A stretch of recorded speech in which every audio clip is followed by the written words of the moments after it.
Hey guys, today I will be reviewing for you Chanel's brand new, very exciting No.1 foundation. I have been trying out samples of this foundation for the last week. I love this foundation, you guys. It is so beautiful. Unfortunately, it irritates the heck out of my skin, so I can't actually wear it, which is really sad. So right now, I'm not wearing this foundation because the minute I put this foundation on, my skin starts getting red and it starts getting worse and worse. I have to take it off. I can't actually wear it. However, I did apply this foundation on my skin today to show you what that looks like, because you do need to see the foundation in order for me to review it, but I won't be doing a wear test. Let me talk through this foundation first, because aside from the fact that it gave me irritation, it's actually a really beautiful foundation. And I just kind of feel heartbroken that it didn't work for me. First up, Chanel's brand new foundation is a skincare infused foundation, which is why it's a little bit more expensive as well. The range of shades it comes in is not that extensive either, and I found it very difficult to find a shade match. I took my Dior 3 Warm Olive with me and I asked the Chanel assistant to help me find a shade, and the closest I could get to Dior 3 Warm Olive, which is similar to MAC NC38 NC40, is shade BD41. And now BD41 is still a little bit too light for me. However, if I was buying this foundation, that's the shade I would purchase. Everything else just looked completely off. Even the next shade up, the undertones were too neutral or pink. Nothing else worked for me. I wore this foundation for 3 straight days and I didn't have any irritation, and I loved it. I loved it so much I thought about purchasing it pretty much immediately, but I still said to myself, hey, keep trying it out. Don't just buy a foundation you've just tried for 3 days. So I kept trying it out, and on the 4th day I got some irritation. On that day I didn't realize it was the foundation. I thought it could have been something else, so I disregarded it. On the 5th day, however, it was clear that it was a foundation. And then on the 6th day, I tried it again, and that absolutely confirmed the fact that foundation gives me a lot of redness on my cheeks, my nose, and the redness it starts with a little bit of redness, but the longer the foundation's on my skin, it gets worse and worse. So I don't know what is in here, but there's definitely something in here that is flaring up my sensitive skin. If you have sensitive skin, I highly recommend to get a sample, or if you're going to buy it, make sure to buy it from a retailer where you can do easy returns, because in case something similar happens to you, you want to be able to return this foundation. Now, because I didn't have a very good match in this range, BD41 I can wear, but it's a little bit too light and it just doesn't have enough yellow in it. It also doesn't have any olive undertone. So there's something you can do. You can do is add a little bit of a yellow pigment. These are LA Pro Color Foundation Mixing Pigments. I've got 2, yellow and blue. Yellow will really warm up the foundation, give it more of the yellow undertone. This is really great for mixing in with perhaps pink undertone foundations, or any neutral or any foundation where you just feel like it doesn't have enough yellow. You really only need the smallest amount. If you combine the yellow and the blue together, you get an olive undertone. So have a look at these swatches. In this swatch, you can see the shade BD41 by itself, how it looks, and then how it looks in comparison to when I mixed it with the yellow pigment by itself. Then I mixed it with the yellow plus the blue pigment, and then I have the Dior 3 Warm Olive just as a reference shade side by side, so you can see that you can really change the undertone of this foundation. So these pigments can be a real lifesaver if you have foundations you haven't been able to use, or you really want to buy a particular foundation and the undertone is off. You can actually just fix that very easily by getting these pigments. Let's move to the application so you see what the foundation looks like, and then I will talk you through all the details and what you need to know if you're thinking about buying this foundation. Dim my light so that you can really see skin texture and see the foundation on the skin. So I'm going to take the shade BD41. I'm not going to adjust it because I want to show you what this looks like. It's not going to match me right now because I'm in summer, but I'm going to mix it with a darker shade just so that I don't look too pale. I tried to find my summer match in Chanel. Unfortunately, I could not find a good undertone. For those of you who are in my city, Auckland, New Zealand, I got the samples from two places. I went to two counters. One is the Chanel in David Jones' New Market. Another one is the Chanel in Smith & Co.'s New Market. So just letting you know in case you wanted to get the samples yourself. In the deeper shades, I'm just going to add right to the periphery of my face.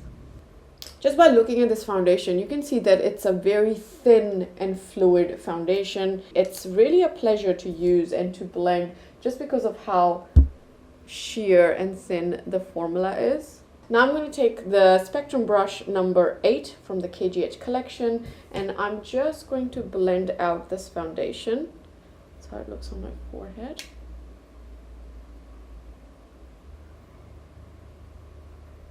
In circular motions.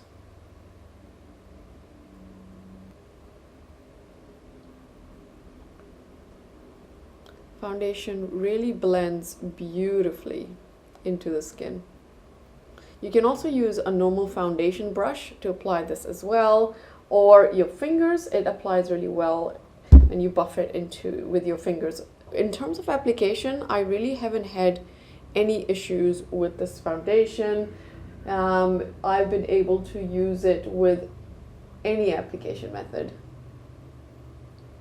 I think you'll be able to see the issue that I'm having with this foundation. You see my nose? My nose is starting to get red. I am starting to get redness right here. I'm starting to get redness in my cheek. I think this foundation is absolutely beautiful. It applies really well. It looks beautiful on the skin.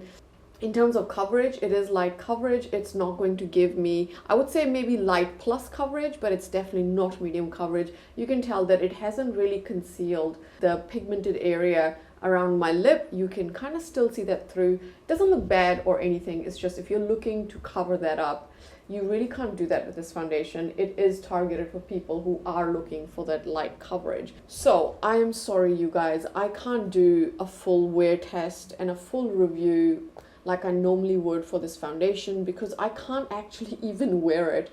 It gives me irritation straight away. The minute I put it on, I start to get inflamed. So what I'm going to do right now is just add some powder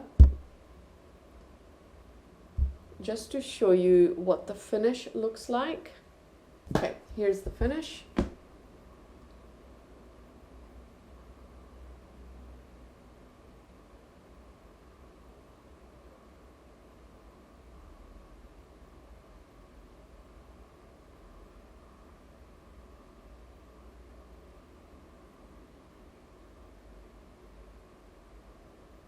I've just washed my face and removed all that foundation, and then you can see the damage.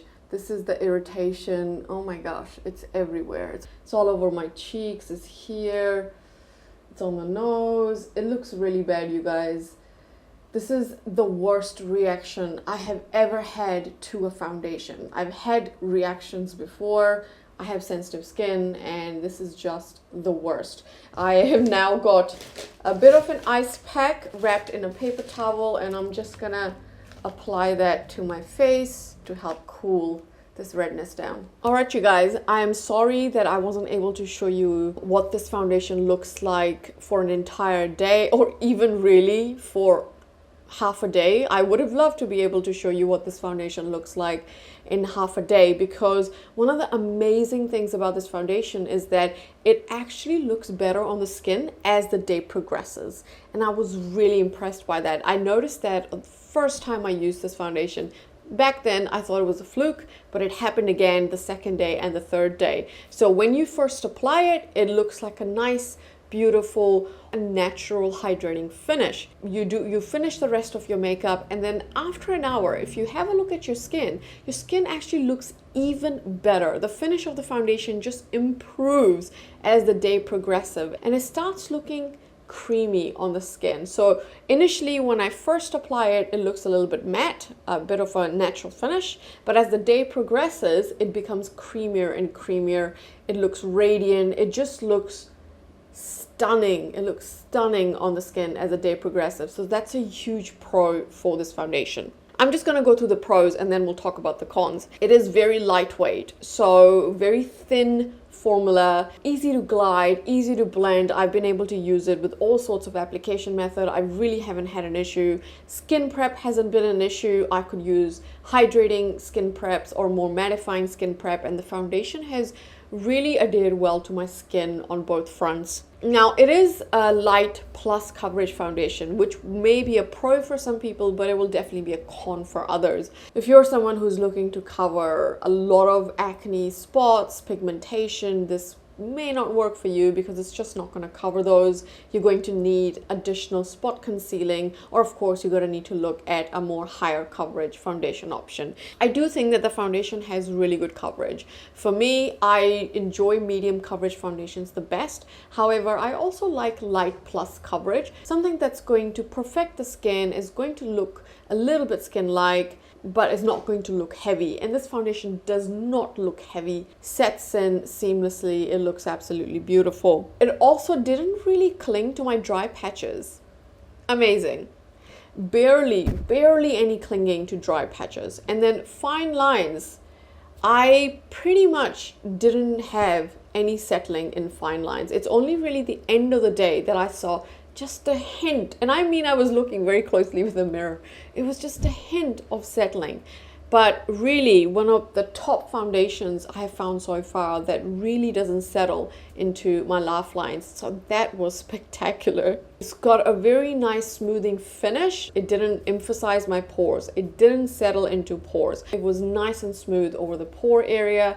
Same with over texture. It was nice and smooth over texture as well. By the end of the day, there was no cakiness. I didn't find any cakiness around my mouth area, which can often happen with foundations. It lasted all day on me. I tested it up to 12 hours. Up until 8 hours, it looked really great. I had really no complaints, but up to 12 hours, I could see the foundation breaking just a little bit. In terms of my oily spots, I did get shiny throughout the day, which is expected. I have combination skin, and with blotting, I didn't feel the need to add any powder, so I was okay on that. So a lot of pros, you guys, lot of pros.